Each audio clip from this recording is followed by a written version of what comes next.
자, 부록으로 그러면 이제 그것이 창조에서 끝나고 그 관계로 인해서 그 삶을 우리가 다 보았습니다. 그런데 하나님이 여기 한 가지 일을 이제 더 하시는 것을 우리가 보는데요. 이것이 또 우리 인간의 삶에 아주 또 중요한 부분이기 때문에 우리가 안 볼 수가 없습니다. 예, 그것은 바로 하나님이 처음에 지으실 때는 한 생명 인간을 지으셨어요. 둘을 지은 거 아닙니다. 그죠? 네, 한 온전한 생명 인간이고 이름이 아담인데 이제 그것을 하나님이 오늘 이제 보시는 것처럼 온전한 인간이 남자와 여자로 하나님이 나누어졌습니다. 그래서 남자 이름은 그대로 원 이름처럼 아담이라고 하고 여자 이름은 이브라고 이렇게 하는데 하나님이 남자와 여자로 나누신 이유는 무엇인가 하면 첫째는 사랑에 외롭다 독처하는 것이 보기에 좋지 아니하다. 너희도 너와 나의 온전한 사랑의 관계처럼 너희도 너희 안에서 서로 온전한 사랑의 관계를 이루면 좋겠다라는 것이 하나님의 뜻이고요. 둘째는 하나님이 동역한 배필을 내가 너에게 주겠다. 그래서 이제 둘이 같이 동역을 하라라는 것이죠. 그리고 세 번째는 여기에는 없지만 우리가 아브라함에서 하나님이 이야기했을 뭐라고 하냐면 내가 너의 후손을 주는데 하늘의 별과 같이 땅에 바다의 모래처럼 이렇게 많이 주라. 제 생산의 축복에 이제 이 공개를 이렇게 셋을 이걸 통하여 이제 하나님의 자녀들이 이제 이 땅에 번성하는 것을 이제 보게 되죠. 그래서 이런 이제 관계를 가지고 그러니까 원 뜻은 하나님처럼 우리도 이제 온전한 사랑의 관계를 그래서 아까 제가 이야기한 것처럼 거꾸로 거슬러서 그런 이론적으로만 그런 관계를 해석한다면 그것이 결국은 하나님 보시기에 최종적으로는 완전한 그래서 이것을 마지막 때 뭐라고 이야기하냐면 이렇게 이야기해요. 이걸 얘기해요. 거룩한 신부다 이렇게 이야기해요. 거룩한 신부다. 예, 하나로. 자, 세 번째 여기에 이제 그러므로 남자 여자에 대해서 우리가 인간을 이해하는데 아주 중요한 그러한 몇 가지 사실을 우리가 알아야 합니다. 그래서 인간 남자와 여자는 한 몸에서 나왔는데 그렇기 때문에 동질성과 이질성이 있어요. 한 개체에서 나왔기 때문에 형상이 같은 그런 하나님의 자녀로서의 동질성이 있어요. 둘 다 하나님의 자녀죠. 그러니까 남자 여자가 동등한 하나님의 자녀입니다. 신분적으로 거기다 그렇게 하나 써주세요. 신분적으로는 동질한 하나님의 자녀이고 그러나 그러나 펑션 그러니까 뭐라 그러죠? 네? 역할로서는 서로 이질성을 가지고 있는 거예요. 우리가 한 몸이지만 그러니까 한 몸인지 어떻게 합니까? 여러분 간단하게 했어요. 이제 여러분 다 성인들이니까 아내와 남편이 사랑 가운데 관계를 하면 그 관계의 결과로 뭐가 나옵니까? 자녀가 나오잖아요. 두 사람이 한 개체가 되어서 완성된 개체가 다른 한 개체가 나오잖아요. 예, 그것이 우리가 동질성이고요. 이질성은 이제 그러나 각각의 부 역할이 다르다라는 거죠. 아내의 역할과 남편의 역할이. 그래서 가장 다른 좀 뭐라 그럴까요? 좀 넓은 의미에서 보면 보통 남자들은 이제 외적인 바깥적인 일을 많이 하잖아요. 그 여자들은 주로 이제 안적인 일을 많이 하잖아요. 그러니까 이제 아이 안적인 일은 남편을 돌보고 가정을 보살피고 아이를 키우고 낳고 이런 일은 주로 이제 아내가 하고 남편이 하는 일은 주로 이제 나가서 일을 하고 또 가정을 돌보고 먹여 살리고 이런 이제 일들을 주로 이제 하지요. 그러니까 여기에 중요한 것은 뭐냐면 다르다라는 것을 인식을 해야 됩니다. 다르다라는 것. 우리는 처음부터 다르다라는 것이에요. 오늘날 두 사람이 헤어지는 가장 큰 이유가 뭐냐면 다르기 때문에 헤어진다라는 거예요. 근데 다른 것이 당연하다라는 것이에요. 그러면 그러면 이 다른 것을 어떻게 하느냐? 이 다른 것은 서로 인정하고 타협하는 것이에요. 이거는 고치는 것이 아니고 우리는 다르다라는 것을 인정을 안 하기 때문에 다르다라는 것을 어떻게 받아들이냐면 나는 옳고 저 사람은 틀리다라고 생각을 하는 거거든요. 그렇게 하면 그걸 어떻게 돼요? 고쳐야 돼요. 이제 그게 지금 세상의 모습이지요. 그러나 원래의 인간의 모습은 다르기 때문에 그것을 이 사람과 나는 이런 다른 점이 있구나. 이것을 인정하는 것이 첫째 번이고요. 두 번째는 인정한 후에 다른 것이 드러났을 때 서로 타협을 하는 거예요. 네. 그러면 오늘은 이걸 합시다. 다음번에는 내가 좋아하는 걸 합시다. 이렇게 타협을 하는 것이죠. 그것이 왜? 그것이 다른 것이 또 서로가 다르기 때문에 불편한 부분도 있지만 다르기 때문에 다른 어떠한 일을 할 때는 그것이 다 장점으로 드러나요. 그러니까 이것을 우리가 인간이 지어진 그 원래의 모습에서 우리가 봤을 때 답이 나오는 것이에요. 이게 이렇게 된 게 당연한 것이로구나. 예. 이런 거 너무나 쉽잖아요. 근데 이것을 모르면 평생 싸우는 거예요.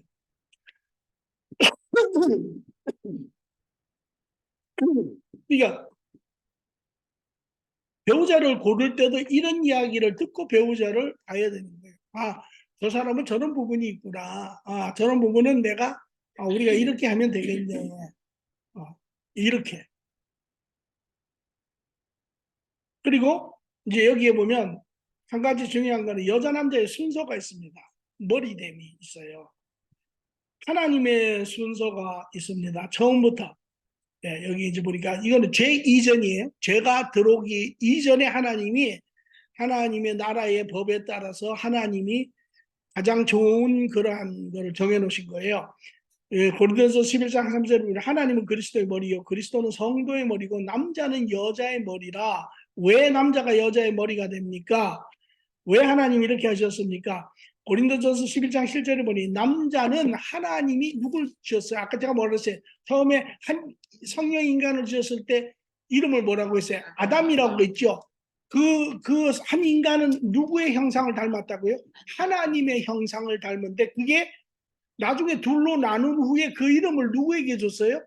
남자에게 줬어요. 그래서 그 하나님의 형상을 가지고 지어진 한 생명 개체의 남자의 부분에게 그것을 하나님이 주셨다라는 거예요. 그리고 여자는 그래서 하나님의 형상이고 여자는 남자에게서 띄어서 남자의 영광을 드러냈다. 남자를 영광을 드렸다. 근데 여기에 굉장히 중요한 이야기가 있어요. 뭐냐면 그래서 여자가 잘 들어보세요. 여자가 남자를 영화롭게 하는 자는 하나님을 영화롭게 하는 자예요. 여자가 남자를 영화롭게 하면 남자가 영화로워지고 남자가 영화로워지면 그 남자가 하나님을 영화롭게 하는 거예요. 그래서 이게 지금 중동에서는 그 힙합이라는 히잡이라 그러죠. 그거를 계속 쓰고 있는 게 여자들이에요. 또 고린도서 11장 8절에 보니 남자가 여자에게서 난 것이 아니라 여자가 남자에서 났느니라. 간단하게 심플하게 생각하면 돼요. 하나님이 먼저 그 계획이 만약에 하나님이 순서가 바뀌었더라면 아마 여자에게 그렇게도 이야기하셨을 거예요. 그런데 하나님이 남자를 그렇게 하시고 단지 여러분들이 저는 동의하기 좀 힘듭니다. 그건 뭐냐? 내가 여자이기 때문에 뭐 그럴 수는 있는 거지만 그렇게 복잡하게 생각하지 마시고 하나님이 가장 오르신 하나님이 인간에게 남자, 여자 그것이 누구든지 사실은 관계는 없어요. 근데 이제 남자에게 하고 그 안에서 여자에게 태어났다. 또 하나 더 있는데 그게 뭐냐면 이제 남자가 죄를 지은 것이 아니라 여자가 죄를 지었다. 있어요. 이런 이유에서 하나님이 그렇게 순서를 정하셨어요. 근데 이제 여기에 왜 우리가 이게 싫으냐면 우리는 이 순서라는 걸 싫어해요. 순서가 뭐냐면 이게 수직적인 이 권위적인 관계가 싫다는 게 왜냐? 그러면 남자가 여자보다 위고 나는 남자보다 미치고 쫄병이고 이게 이제 싫다는 거죠. 왜 나는 그래야만 하느냐. 그러니까 이제 거기에 순서의 의미를 우리가 바로 알아야 되는 거예요. 순서의 의미를. 우리가 이야기 하나님이 순서를 정했을 때 하나님의 순서는 그런 개념보다도 수평적인 개념이에요. 수평적인. 아까 우리가 뭐라 그랬어요? 신분적으로는 둘이 어떤 관계라 그랬어요? 하나님 앞에 동등한 자녀잖아요. 수평적인. 그러나 역할적인 부분에 있어서는 서로가 다르고 하나님이 역할적인 부분에 있어서는 남편을 이제 머리에 그런 부분으로 세운 부분이 많아요. 그러니까 자, 여기에 머리의 의미를 보면 남자 여자는 원래 한 개체로 서로 동등한 하나님 자녀로서의 하나님 관계 안에 있습니다. 동등한 사람이에요. 하나님은 나눌 때 남자를 여자의 머리로 정하시고 온전한 사랑의 관계를 이루게 하셨습니다. 여기에 관계의 가장 중심은 사랑의 관계잖아요. 그렇죠? 예. 그래서 참 사랑은 상대를 위해 자신을 순종시킴으로 표현합니다. 아까 제가 뭐라 그랬어요? 사랑은 축복이고 축복은 다른 말로 뭐라고 쓴다고요? 헌신으로 쓰는 거예요. 헌신, 희생. 그렇잖아요. 그러니까 사랑은 희생하는 거예요. 예. 사랑은 그러니까 받는 게 아니고 주는 거잖아요. 그래서 사랑의 관계는 어떻게 해집니까? 내가 아까 에베소서 5장 23절 후에도 보면 서로 순종함으로 서로 순종함으로. 그래서 남편은 아내에게 순종하고 아내는 남편에게 순종하고. 그래서 참사랑은 상대를 위해 자신을 순종시킴으로 배워야 됩니다. 하나님 사랑과 인간의 사랑의 차이점이죠. 남자가 아내를 사랑하면 헌신하고 여자가 남자를 사랑하면 온전히 순종합니다. 이것이 온전한 사랑의 관계죠. 그러니까 남자가 아내에게 헌신해서 모든 것을 이렇게 충족해 하면 아내는 당연히 남편을 사랑하게 되고 사랑하면 순종하게 되죠. 남편을 존중하게 되죠. 그래서 사랑의 관계의 정의는 자신을 사랑하는 것이 남을 사랑하는 것이고 남을 사랑하는 것이 자신을 사랑하는 것입니다. 맛있는 음식을 먹으면 자식이 생각이 나고 자식이 먹으면 안 먹어도 배고프지 않은 것이 사랑의 표현이죠. 그러므로 이 머리의 순위는 권력적, 권위적 순서가 아니고 사랑의 순서입니다. 이것이 그러니까 하나님 나라에서는 머리가 필요합니까? 머리라는 순서는 있지만 그렇게 중요한 게 아니에요. 왜? 하나님이 우리를 온전히 사랑하시고 우리가 하나님 온전히 사랑하시고 부부가 서로 온전히 사랑하고 우리가 천국 가도 마찬가지. 그 안에 서로가 사랑 안에 있으니까 뭐 머리 순서가 뭐가 중요해요. 서로 사랑 안에서 같이 온전한 것을 이루는데 그러나 문제는 뭐냐? 죄가 들어온 다음에 문제예요. 죄가 들어온 다음에 죄가 들어온 다음에 하나님이 이제는 그 명령을 하세요. 죄 이후에 죄가 들어온 후에 남자 여자가 기득권 싸움을 한다라는 거예요. 서로 싸우는 거예요. 그게 로마서 3장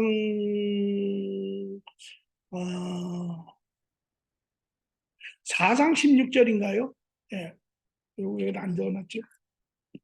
그래서 3장 16절에 거기서 그렇게 하나님이 그렇게 얘기해요. 아담에게 내 아내를 다스리라. 내 아내를 다스리라. 하나님이 남자를 집안의 가장으로 세워 아내를 다스리게 합니다. 이는 결혼 세를 존립하기 위함입니다. 내 아내가 이제 너를 원하노라. 다시 말하면 너를 지배하려 하노라. 죄가 들어와서 그러므로 이제 너는 그 하나님이 이제 이게 바보예요. 서로 기득권을 가지고 서로 지배하려고 서로 자기의 욕심과 자기의 이익을 위해서 이제 상대편을 지배하려고 하고 다스리려고 하니까 싸움이 일어나잖아요. 계속 충돌이 계속 일어나는 그때 하나님이 뭐라고 하냐면 아내를 다스려라. 그러니까 아내를 그러니까 아내를 여기 이제 결과적으로는 이제 결혼 공동체를 잘 그래서 존립할 수 있도록, 다시 말하면 예수 그리스도께서 그 집안에 오셔서 이 모든 관계를 회복하실 때까지 뭐 그런 이야기겠지만은요. 그러나 그때 마치 이스라엘 공동체도 똑같은 게, 이스라엘 공동체도 예수님이 오실 때까지 그 공동체를 율법을 주시고 잘 다스리라라고 이야기하는 것처럼 가정 공동체도 똑같은 그런 개념이죠. 그러면서 이제 그 안에서 이 말은 또 다른 어떤 의미를 가지고 있냐면, 남편한테 바른 것으로 아내를 다스려라. 예, 그러니까 아내가 예를 들어서 남편이 이런 자기 역량을 못하고 아내에게 나 이런 걸 잘해서 남편이 아내에게 바르게 이렇게 하면 아내는 순종을 해야 돼요. 순종을 해야 되고, 그러나 남편이 그런 것을 제대로 못하고 아내에게 할 때는 뭐 그거는 아내가 들을 필요가 없죠. 뭐 그거는 옳지 못하니까. 예. 그래서 하나가 이제 되었잖아요. 제가 돌아와서 이제 이렇게 됐잖아요.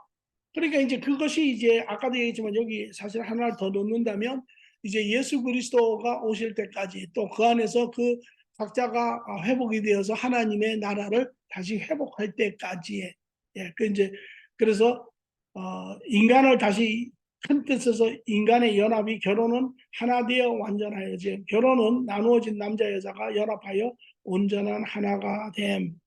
대타락으로 하나님의 거룩한 결혼의 하나가 됨이 깨어졌습니다. 예수 안에서 하나님과 관계가 회복될 때 남녀의 사랑의 관계가 다시 회복될 수 있습니다. 이렇게 되어 있는 거예요. 그러니까 그것이 그 에베소서 5장에도 그렇고 그 창세기 2장에도 그렇고 그 이것이 뭐 비밀이 크도다, 뭐 남자가 부모를 떠나 아내에게 연합하여 뭐 하나가 이루느니라. 그게 이제 그 이야기를 처음에 하나님의 의도를 그렇게 이제 적어 놓으신 영역이라고 볼 수 있습니다. 그러므로 오늘 우리 창조된 세계의 나라 안에서 거룩한 창조와 더불어 인간의 창조와 더불어 그 안에 아담과 이브가 하나로 나누어져서, 그러나 죄 이전에는 온전한 사랑의 관계 안에 그들이 온전한 가정을 이루어서 하나님 안에 축복된 삶을 살았습니다. 그러나 지금은 이제 우리가 죄에 들어가지만, 죄에 들어가면 이 모든 것이 죄로 인하여 이제 다 망가집니다. 망가지고, 그러나 또 한 걸음 더 나가면 이 망가진 모든 것이 예수 그리스도 안에서 모두 다 회복됩니다. 이것이 하나님의 크신 것입니다. 그러므로 여러분들이 이제부터 또 숙제를 잘 하셔야 됩니다. 여러분을 위해서. 묵상은 현실 가운데 하나님의 창조된 나라와 삶을 확인하시고, 오늘 우리가 이 땅에 있지만 이 땅의 원 모습인 창조된 하나님의 나라를 다시 이렇게 보시고, 현재와 비교하여 무엇을 잃어버렸는지를 깊이 묵상하십시오. 그때 우리가 누렸던, 우리의 조상이 누렸던, 또 우리가 누릴 수 있었던 그 하나님 나라의 온전한 누림의 삶이었을 텐데, 그러나 죄로 인하여 오늘 우리가 살고 있는 이 망가진 삶을 보면 우리가 얼마나 참으로 처참한 삶을 사는지 다시 한번 깊게 우리가 생각하게 되는 것입니다.